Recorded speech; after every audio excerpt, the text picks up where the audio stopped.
Aishi. Miau miau miau miau miau miau miau miau. Selamat datang semua ke channel saya. Hari ini saya hendak membawa anda jalan-jalan di Tanjung Piai, Pontian. Beginilah keadaannya ketika ini pada waktu pagi. Dan kita lebih kepada cepatkan sahaja masanya, sebab kita hanya mencari koleksi-koleksi ikan buntal.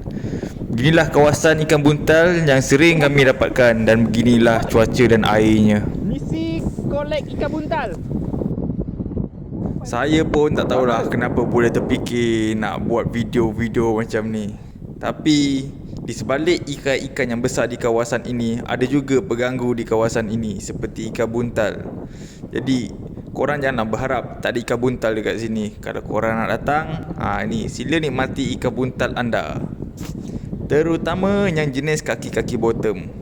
Memang dia sajalah pengganggunya. Umpan kegemaran ikan buntal adalah udang. Korang boleh gunakan udang untuk dijadikan umpan ikan buntal. Adakah kalian punya tips untuk memasak ikan buntal jenis ini? Yang saya tahu buntal ini beracun. Tapi mana tahu di kawasan korang ikan ni menjadi buruan kepada emak-emak untuk dijadikan santapan keluarga. Keadaan ketika ini adalah air keruh, angin kuat, dan hanya mampu bottom. Nak casting tak boleh sebab umpan anyot. Jadi hanya berbekalkan batu ladung dan juga mata kail untuk mencuba nasib di dalam air. Buntal hunter on.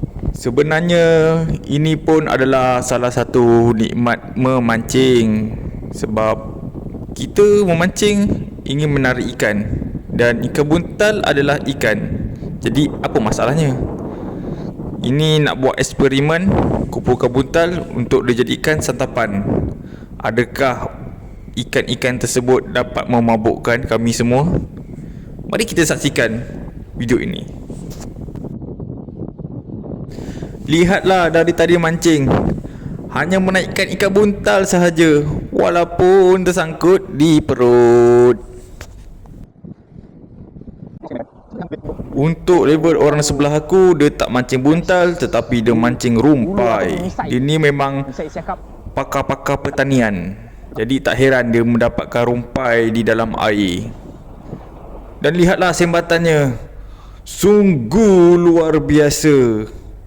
Dan inilah ikan pertama yang kami dapatkan pada hari ini. Betul? Tak ada ikan lain selain ikan kerapu? Selang saja beberapa minit, orang yang sama lagi sedang pun menyembat ikan. Kali ini MJ yang kedua. ikan MJ yang kedua dapat didaratkan. Saya sudah mula serius kerana memakai set BC. Dan lihatlah sembatan ini apa yang seriusnya. Dan kita saksikan, ternyata masih lagi ikan buntal. Ini kecewa berat, bos. Partner di sebelah aku sudah pun serius juga. Kali ini dia menyembat. Tapi ikan apakah yang sebegitu ringan? Dan rupa-rupanya seekor ikan buntal juga. Dia dah terkena suai dari saya. Cobaan casting sambil bottom sedang pun dilaksanakan. Adakah predator ingin mengambil umpan tersebut?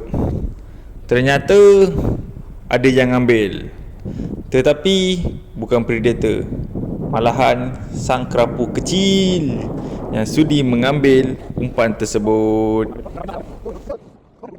Nampaknya casting sambil bottom itu agak memberangsangkan. Saya pun apa lagi gunakan teknik yang sama untuk dijadikan santapan ikan. Dan lihatlah apa yang saya daratkan. Ternyata benar seekor kerapu dapat dinaikkan. Air semakin tinggi, masa kian suntuk. Nampaknya partner saya sedang pun menyembat seekor ikan. Tetapi ikan apakah yang dia dapatkan? Dia malu nak tunjuk kat kamera kerana ikannya terlalu kecil untuk level dia. Akibat terlalu letih, saya cuba menggunakan spinning dan ada sambutan menggunakan spinning, iaitu seekor WMJ saiz. Ini sajalah yang saya dapatkan pada hari ini yang boleh dibanggakan. Sekian, terima kasih.